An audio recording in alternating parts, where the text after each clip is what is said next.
Millions of animals die from abuse every year. Millions! Can you believe that? I don't know about you, but I find that very heartbreaking. Whether it's being put on display at a zoo, raced for dog fighting, stuck in a cage all day with little to food and water, used for tests and research, or used for performance in shows such as the circus or SeaWorld, it's all abuse and it has to stop. Just because an animal doesn't have a wound or doesn't limp doesn't mean that it doesn't feel the abuse, and this actually means that they could turn on a human at any given moment.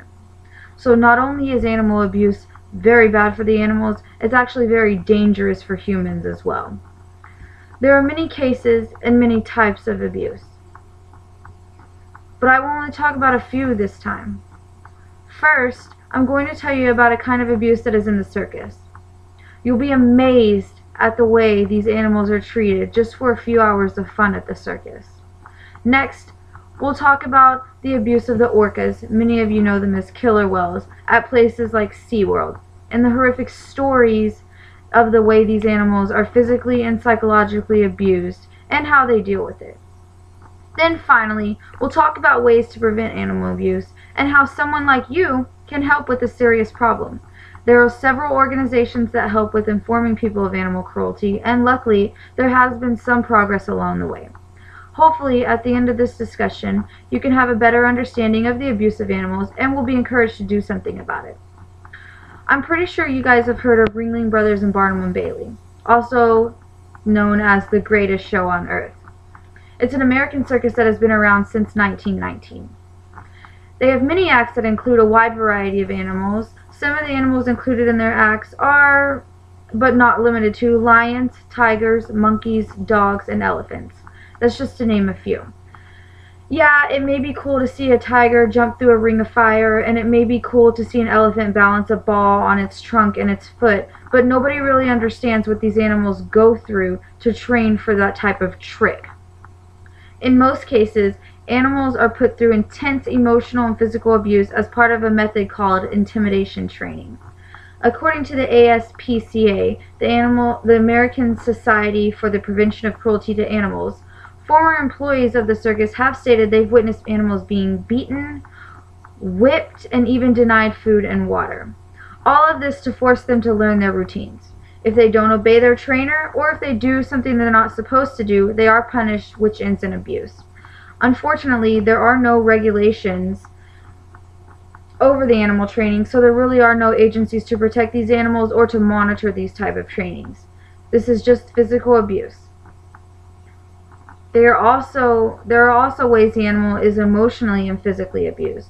They are put in small individual cages with no room to move at all. They're transferred all over the world, so this means they're not getting the social contact with other animals that they need, and they're also denied food and water. If you see an animal swaying back and forth, bobbing their head, or pacing, it's a sign of mental distress in an animal, and it pretty much means they're being psychologically abused, and that normally doesn't end well. These animals get so distressed that they end up turning on their trainers, which brings me to my next example. Orca whales, also known as killer whales, have been a target of animal cruelty and abuse for centuries. They have been hunted by humans dating back to the 18th century. Since then, they have actually become an endangered species. Have you ever seen the movie Blackfish? If not, it's definitely a must-see. They actually go over the process of how they actually catch the whales. What they do is they go out and hunt them in a boat, and they look for younger whales that are with their mothers. What they do is they catch the younger whales and basically take them from their family. It's very depressing because you do actually see, or you see the mother calling and crying out for her baby, and she will sit there as long as possible for hours and hours and hours calling out for her baby. As the animal's being hoisted up into the boat, you'll also hear the baby crying for its mother, and it's terribly sad. The whale will then be taken to a training facility where they will one day become the greatest entertainer at SeaWorld, you also know as Shamu. Why do I say they'll go to SeaWorld? According to an article from the Orca Project, the organization put together to raise awareness of captivity to orcas, SeaWorld is supposedly the leader in captivity and display of killer whales. Several former trainers there report abuse and the stress killer whales endure while they're being put on display and forced to perform these shows. Some of these stressors that were mentioned by these former trainers include confinement to small, shallow pools. The whale has maybe about a foot on at his head, at his tail, and then on both sides. That's it. They're basically just in this small rectangular area. Lack of interaction. They have no interaction with other whales, and if you know anything about killer whales, they're actually very social animals, so they need that in order. That's something that they socially need and emotionally need. Also, they are they're put to something called whale-to-whale aggression, which means they put them together and actually make them fight and make them mad at each other.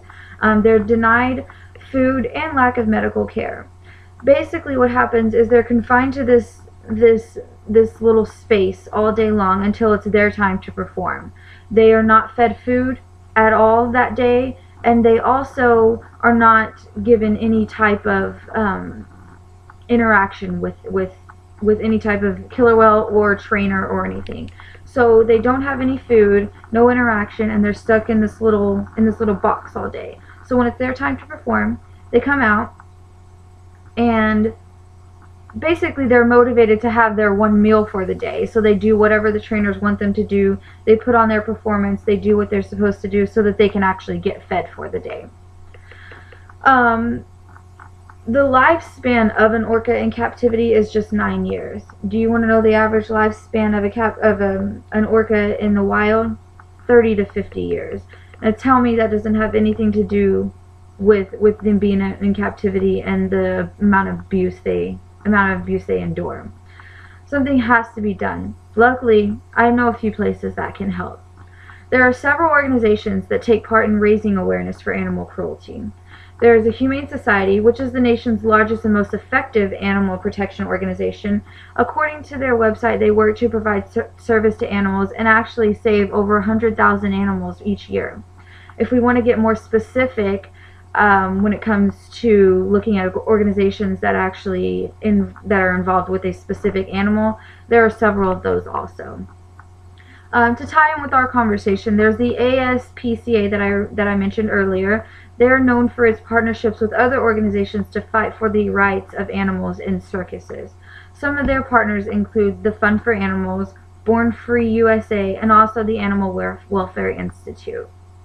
The Orca Project is a small nonprofit corporation that has been working to change the public's attitudes and also the government's supervision of marine mammals in captivity.